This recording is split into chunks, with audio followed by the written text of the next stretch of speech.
Hello, I'm Ann Cleeves and I'm here in Waterstones in Hexham in Northumberland. Bookshops are always a little bit special to me because when I was growing up we didn't really have bookshops.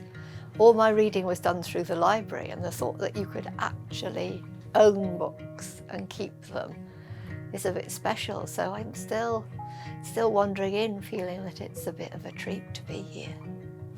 While I've been wandering around in Waterstones in Hexham, I've picked up 3 books that I'd like to share with you. And the first is non-fiction. It's a memoir by Lem Sissay. And I had the privilege to meet Lem when I was doing a book festival in Australia. He had such power and charisma that when he was speaking, the whole audience was completely rapt. He has a heartbreaking story to tell, but he tells it so well that there was the sound, everybody was listening. So I'd certainly recommend My Name Is Why by Lem Sissay. Both bookshops and libraries are a vital part to my career, because how do readers get hold of your books if there isn't somebody who knows about them, talking about them, engaging readers, pulling readers in to try something different? For a long time I was relatively unknown, and it was really the small bookshops and the booksellers and the librarians who got the word out about them, kept me being published. My favourite thing about bookshops is coming across a book, a reader that's new to me, but being pulled in by the cover.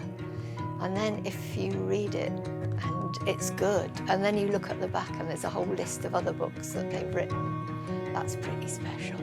I've got one foreign crime writer, Jane Harper, who wrote The Dry, and she's written books since, but this is still my favourite. And it's set in the Australian outback. It's so hot and so dry, and there's been a drought. And she's great, again, on place and how people grow out of the place where they were born and where they lived. Stunning characterisation in that, one of my favourite books of the year. I'm really a crime fanatic, so if I come into a bookshop it's always the crime shelves that will pull me in. But I love reading anything with a strong narrative line, any good storyteller, whether it's non-fiction, maybe narrative non-fiction, where I'm again getting a story, or fiction itself. I need to be engaged with the people that I'm reading about. And last, because we all need cheering up sometimes, I'm going to go with Mick Herron's Joe Country. I love Mick Herron's books. He can make you laugh out loud and be deeply moved within a paragraph.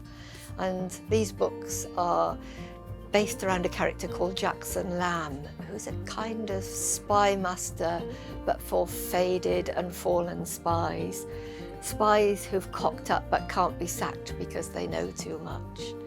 And he's a dreadful, awful, cantankerous, but still a kind of father figure to them. And Mick Herron comes from Newcastle, just down the road. So read these. If you've not read them, you're in for such a treat. I've never worked in a bookshop. I wish I had. I would love to have worked in a bookshop.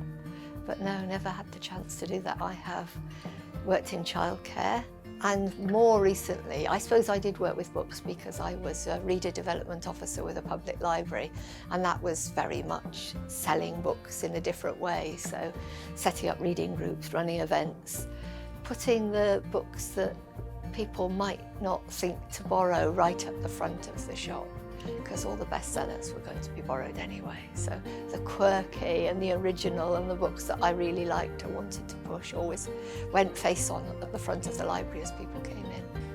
Thanks very much for browsing round Waterstones with me.